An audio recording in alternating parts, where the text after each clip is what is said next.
Hello and welcome to the show. This week's FailRace versus the community was D-Class cars on some very short tracks. The start of race 1 there was unfortunately a bit of a laggy collision between a Honda Fit and a couple of other vehicles. It's a shame, can't do an awful lot about that though. When the hand of lag strikes, there is not much you can do. My Porsche, I managed to avoid it. I was incredibly lucky and glad to have avoided that crash. Cars spun around in front of me and somehow I fitted through the middle of it. I found myself stuck between a couple of Nissan Leafs and in fact almost fell to the back of this group. The Nissan Leaf is not a particularly huge car, but it is utterly terrifying racing against them in a tiny Porsche. These things block all of my view. I did have quite a lot more straight line speed than them though. There we go, that was English somewhere in there. I managed to get past the pair of them on the straights, ducking through the chicane. Going too wide through that chicane is pretty damn scary. I ended up on the outside of one as we ran into turn 1. However, I had enough grip in my Porsche and certainly had plenty of acceleration on the exit from the corner, and I could have myself up into third. And it was a 1-2-3 for the Porsche 550s off the start line here, and the Leaves continued to battle among themselves into the next corner. Ladera is not an easy place to overtake. It is a phenomenally tough place to overtake. You can do it, but yeah, it takes some patience trying to find a way past, because all of the corners here are very fast. There is not very much in the way of braking zones, and yeah, you really don't have too many opportunities to get past. Often your best bet is to wait for and hope the person in front makes a forward mistake. The two Leaves continue to battle. A Renault 5 was following them as they tried to get past the now third place Porsche 550. That is the best overtaking spot. They just went past there. If you're going to get past somebody, it's going to either be there or into the final corner. At least that is the most likely one. There was a little bit of a bump between the Leaf and the Porsche. In the end, the Porsche put a wheel on the curbs, and in these little tiny lightweight cars, those curbs can be quite nasty. In the big heavy Leaves, you're probably alright. In the smaller vehicles though, they can be a real problem. You got to watch out for them. Yes, they run onto the back straight. It was the Renault 5 that got a great run and would get past one of the Leaves. I spotted my car. Somebody was running a very almost identical replica of my real life MX-5. Colours absolutely spot on. The wheels, I think they're off. My one has standard alloy wheels, and it's also not covered in dusty rain, which mine currently is. God damn, it's my constant battle with the English weather not to mess up my car, and I'm currently losing. It is doing a good job of beating me. The MX-5 also proved that don't put the cars on the curbs. There was you couldn't have fit a piece of paper between them two as the gold MX-5 went around the outside. Yeah, those curbs are deceptively nasty. They're not high curbs, but they could certainly sucker you into them and cause your car to at least be sideways, and in some cases even spin. As I said, the Renault 5 managed to split the two Nissan Leafs, but the grey Leaf was, I can't believe I'm going to say this, a little bit faster. It's certainly not in a straight line. The Renault 5 had the Nissan beat there. Through the corner, or through the corners I should say, the Nissan Leafs were actually pretty damn good. It's not the first time either that we've seen Nissan Leafs be quite quick vehicles around a racetrack. It also probably helps to some extent, at least, when we're driving on such sort of short circuits. That was a really hard sentence to say. The Leafs with their electric motors do have an awful lot of torque, which can be quite useful. However, the straight line speed of the Renault was really making it difficult. On a track like this, where overtaking is blooming hard as it is, having a little bit more straight line speed than the cars around you makes things even worse. The Renault also put a wheel on the curb and was started to slide around as well. At the front, and I had caught up to the leader. It was a pretty close race, sort of throughout the field. You can see the battle for third going on behind. And we came around turn 1. I just got a better exit, and I had the slightly higher straight line speed. Of course, their Porsches were probably built slightly differently to mine, and while I had the speed, didn't quite have the handling as I ran wide into the next corner. Put me all out of shape and slightly on the curb. Wanted to get off that curb as quick as possible. You don't want to spend too much time on there. I did get to the inside around this one. I just don't quite have the grip. I opted to run full width sport tyres to give me a little bit more power, whereas I would imagine the cars that I was racing against here were running race tyres. So I didn't quite have the grip. This car was blooming good. I will say that, but I did have the better straight line speed. I was too far back though through the fast chicane to really do anything into the next corner. However, the Porsche in front had gone very defensive, sort of compromised its exit out of the corner. I could carry a lot more speed through there, and up towards turn 1, I would try and go all the way around the outside again, get a better line through here, sort of slingshot myself on the exit, and sure enough I could get to the inside before we go through the next chicane. And I had just that little bit more straight line speed, so that I could put a bit of a gap into the next corner. This time, not outbraking myself, still having to be a little bit defensive through here though. As I said, the other Porsche was a bit better through the corners. On the next corner, I just didn't quite have the grip, ended up running out a little bit wide. The Golf livery Porsche was on the inside. However, I could get a better exit, and this time I could take the chicane here. You don't really want to be going too wide through the chicane. It is it's a pretty damn nasty chicane, that one, to be trying an overtaking manoeuvre.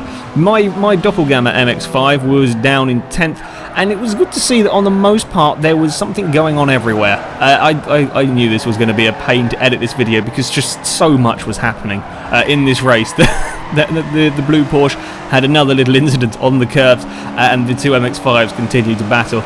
Yeah, I like the short course racing on Forza. We've done it quite a while back now. We did this, I think it was at Christmas time, we did this. It is huge amounts of fun because you're going to have somebody to race pretty much throughout the field. I think there was only a couple of cars at the back, that were quite a long way at the back, that didn't have somebody to race at some point. Yeah, there was plenty of racing, despite this being a near impossible place to overtake.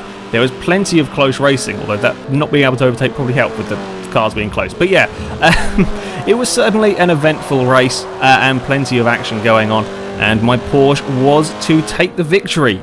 Pretty close as well between sort of the top cars. Lap time wise, there wasn't an awful lot to split it. But it's a 1-2 for the Porsches and a 3-4 for the Nissan Leafs. Our second race, we moved on to the smallest track we've ever raced in Versus the Community. We've used this, I think, once before. This is the Iberian Mini Circuit. Ladera is blooming hard to overtake on. This place is even harder. It is about a 35-ish second lap, might be down to 34s in some of the cars, I can't remember. I think it was about 34s. It is such an incredibly tough place to overtake. And, well, there may have been a slight incident involving me and a Jaguar E-Type and a Sprite. In the end, the upshot of it all is I was pointing backwards and was dropped to the back of the field. Not the start of the race that I had been looking for. I knew this race was going to be pretty damn hectic.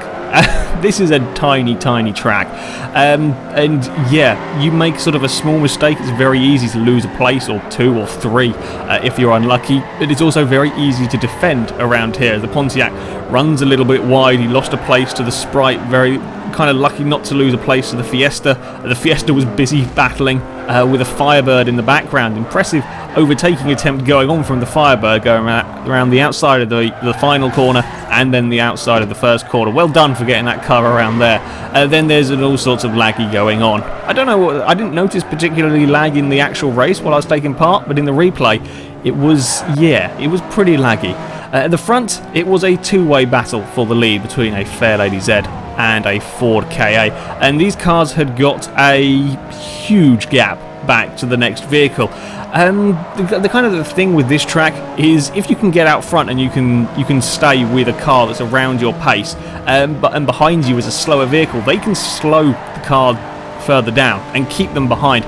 As this place is so hard to overtake, a car that's a couple of seconds a lap faster than you is going to really struggle to find a way past, and these two cars were quicker than the car behind, were putting quite a margin, while nobody could get past third place, meaning that the field was, yeah, they pulled a huge lead while the rest of the field was all very tightly bunched up.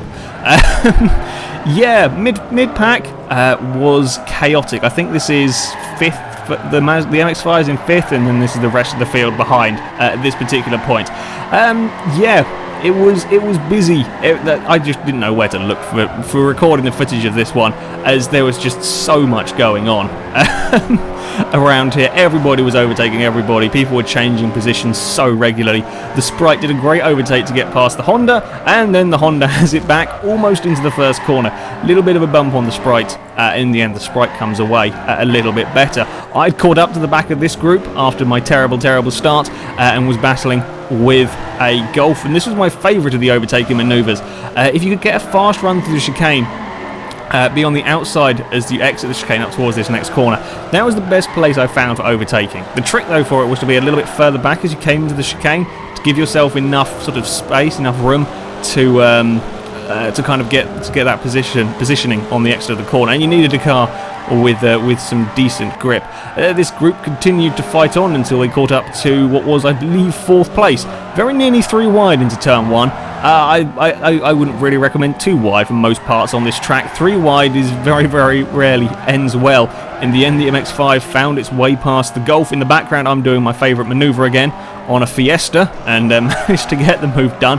The Honda's going around the outside of a Golf and he gets the position as well. This is an easy track to lose quite a bit of time. You make one mistake or you get overtaken by one car, you end up out of position and it can really screw you up, especially if there's a large pack of vehicles behind. As you saw, the Rabbit there very nearly lost 3 places on that lap. I almost got him in the final corner. He managed to fend me off though. Yeah, it was a chaotic race. Probably one of the most fun races I've been a part of, this one, as we see the leaders still going at it. The Ford had found its way into the lead and the Fairlady was doing absolutely everything he could to get past, but if the Ford doesn't make a mistake, it's incredibly tricky to overtake here. You are kind of relying on the car in front making some sort of error, just running a little bit wide, getting a tiny bit sideways out of a corner, because otherwise if they position their car on the inside of the track, you are going to have a really tough time to find a way past as these two head up towards the first corner. Again, the KA just keeps his car on the inside and there's nothing that Datsun can do about it. It's such a long distance to go around the outside there, as there's pretty much a push all the way through the chicane, but the Datsun can't do anything about it. I'd also like to say thank you to the backmarkers who did their absolute best to get out of the way on such a tight and horrible track. I was still in this rather hectic group coming up to the back of a Honda Fit, trying to go all the way around the outside. It was ambitious, and then as I saw he started understeering, I quickly got back to the inside, almost made it a double overtake as I ended up on the outside of the MX-5. I tried it, couldn't quite hold it as I ended up getting a wheel on the grass. A little bit of a bump, and there's some more bumping as we were pretty much 3 wide through there at some point. Unfortunately, the weird hitbox collision, my car being a DLC car for people who don't have the Porsche pack, saw the Sprite off the track, and I was still stuck behind the MX-5. The Firebird was somehow keeping up with us. So I'm impressed how quick the Firebird got around such a silly track as this. I'm now trying to go to the outside of the MX-5. Think about trying to do the similar cutback, but the MX-5 doesn't run wide. A little bit of a bump between me and the MX-5 slows me down a touch. The Firebird's alongside me, but can't go all the way around the outside. Yeah, it's just crazy. The Sprite's joined back in the fun as we round the final corner, and now the Firebird is under attack from the Sprite, and then we've got our train of 4 cars back yet again. I wanted to try and do my favourite overtaking manoeuvre. Unfortunately, the MX-5 was good enough handling that I couldn't carry sort of such a large overspeed through that part of the corner. So again, trying to go around the outside. The MX-5 though is just too good handling to do that. I have to settle for not being able to get past at the moment, and this is the thing, the Sprite's are very, very sideways. I had to wait for something to happen, and sure enough it did. The MX-5 got a little bit sideways, just enough oversteer. That's what I'm talking about, opportunistic overtakes. You've got to be patient. All it took was a tiny bit of a slide from the MX-5. He didn't lose very much time from that slide, but it was enough to give me the opportunity to put my car up the inside, and then there's a bit of lag going on. In the background, further back, a Fiesta was coming under attack from a Golf. These cars look huge, having been looking at the Sprite and the Porsche. These that are generally fairly small cars look absolutely massive. The Honda did a pretty good overtake on the Fiesta, and the Fiesta got the cutback on the next corner. Yeah, there was so much going on in front of them. There's a Sprite and a Firebird and something else, I can't quite remember. MX-5, I think, were all involved. The Honda managed to get a great drive out of the final corner, got his car up the inside as they come into turn 1. It's a blooming long way around the outside. The Fiesta tries it, he just can't quite get it done, and the Honda can get the position.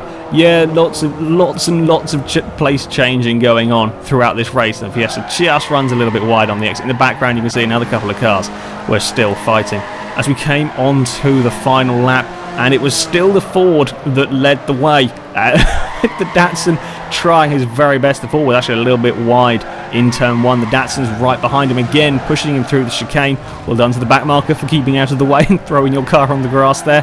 The KA put a wheel on the dirt. The Datsun's trying to go around the outside. There is a little bit more lag going on than you would ideally like on this final lap as they run through the final corners.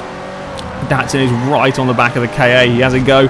There's a little bit of a touch between the pair of them, and the Datsun sort of flings his car up the inside, and as they crossed the line, the Datsun was well out of shot as they came across the line, but the Datsun would take the win by the smallest of margins. These two fought for pretty much 20 laps around the race, and it was settled by, I think it was less than 10th of a second.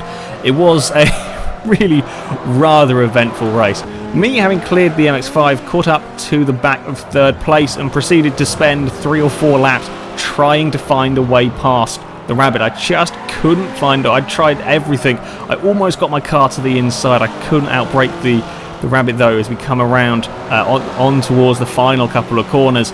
I could carry more speed through the corners. I had a faster car. The Rabbit just didn't make any mistakes, and I couldn't find an opening. I tried again, put my car on the inside for the final run to the line. Couldn't quite do it. The Rabbit having decent enough speed to hold off the Porsche. Yeah, if you didn't make a mistake, it was near impossible to pass around there. But I like the challenge. That's what made it interesting. We move to our third and final race here at the Camino Viejo short circuit. It is short. Mini's the oval one. Of all the tracks, this is certainly the longest of the layouts, and you'll see a few larger vehicles in this one. Through turn 1, again, that slightly wonky hitbox had me slightly push a Starion out a bit wide. Both of us were out of shape though through the first corner. The pure acceleration of the Porsche though allowed it to outdrag the Mazda as we came up towards the next corner, and sort of halfway through the first lap I already had a fairly decent gap back to second place. As I said, there were a few larger vehicles in this one. There are a couple of muscle cars. There's a DeLorean back there. This, of all the tracks, it certainly is the most suited to the larger vehicles. A laggy Citroen has an altercation with a Toyota MRS as they go wandering off at the final corner. Still not an easy track for the big cars, this one. It is still a fairly tight and fairly twisty track with plenty of fast corners, and a Toyota 2000 GT was right on the back of the Charger as they came through the second corner. Toyota, I think he sort of has a look at going around the outside, and the Charger just blocks the entire track. DeLorean gets up the inside on the exit, but is no match for the power of the Dodge as it goes sailing past before they get to the next corner. The Dodge very nearly gets the Toyota as well before the next corner. The MR2 has more speed than the DeLorean. Looks like he's got past. The DeLorean must have been blooming good handling to manage to take that much corner speed. It was very nearly on the inside of the Charger, and then the screen fills with dust, and I have no idea what happens. Briefly, the Charger is just not quite close enough to the back of the Toyota, and the Toyota can take an awful lot more speed through the corner and pull away. A Fiat Abarth becomes very unsettled through turn 1. You don't want your car to be doing that, and again, having a little bit of problems on the bumps. Sorry, that's turn 2. That section there is notoriously tricky with all of the bumps. The DeLorean did briefly get past, just doesn't have the speed of the cars around him. The Saab's looking pretty quick behind him as well. Up in front, there's a little bit of a bump between the MR2 and the muscle cars, and the Fiat gets a position off the MR2 as they come up towards the final corner. I had pulled a huge lead out in front after the first 3 laps. It's coming on to lap 4. You can't even see second place behind me. Things were to go wrong though. Into the second corner. The previous lap I'd had a big moment on 2 wheels, so I'm taking a mental note, don't cut the corner as much. I didn't cut the corner as much, and I ended up on my side. Yeah, the poor Porsche was phenomenally quick here. However, it is now stuck, and I have to watch as everything sails past, which is a shame because the Porsche was good here, but I was out of the race. Much like last weekend's Canadian Grand Prix, it was the straight line speed cars that were holding up everything else. The 2 muscle cars were fending off the rest of the field purely because of their straight line speed. They could keep the other cars far enough away that when they got to the corners they were really struggling. The Fiat's trying to go around the outside of the Charger. The Fiat and the MR2 are a lot faster than these cars over the course of a lap, but they can't make a move stick at the moment. They just don't quite have the speed. Every time they get to a corner, the muscle cars are sort of too far out of reach. The Fiat gets brave into turn 1. Not sure if there was any contact there. I'd be surprised if there wasn't. There's everybody somehow fitted through. I think it's about turn 1, that's turn 2. Yeah, everybody somehow fitted through there. It's then a drag race between the muscle cars towards the next corner, which I think the Charger was slightly faster. Charger gets brave and tries the spectacular. Probably not the wisest of moves to do. He ends up out a little bit wide. There may have been a bump involved there, and the Fiat can get another position. I think the MR2 got spun at the second corner or third corner at some point. That's why the MR2 has vanished. Up towards the next corner again, the Fiat can take an awful lot more speed through there. Gets on the inside. There's one of those little weird collisions where the cars kind of get stuck together and nobody can really move. It's 3 wide down. You can't even fit 3 cars. The Charger's on the dirt. It would have been overtake of the century if the Charger got around the outside of the pair of them. It wasn't to be, though. The Charger had to back out of it in the end as they come through the second corner. Again, the Fiat had a very, very big slide, managed to gather it up. The Oldsmobile is out a little bit wide and just gets a bit of a slide, and that's all the Charger needs to out-drag him towards the next corner. Still pretty close. The Charger is on the inside, though. The other muscle cars trying the spectacular, tries the brave manoeuvre around the outside, but he can't quite do it. All the meantime, a DeLorean is keeping up with them when it comes to the corner. A little bit later on in the race, and the MR2 had recovered from his spin and was back to chasing down a Charger, which he still couldn't find a way past. Through the fast corners, the MR2 would close up huge distances on the Charger, and then you come to a straight, and then the Charger would just get out of range, and it's just good enough on the brakes and just good enough through the corners that the Toyota can't really do very much. The MR2's trying to go around the outside at the final corner, and you can do that. If you can keep your car on the inside here and have enough speed, you'll be on the inside for a very fast turn 1, but he just can't keep himself alongside into turn 1. The Charger can take the corner.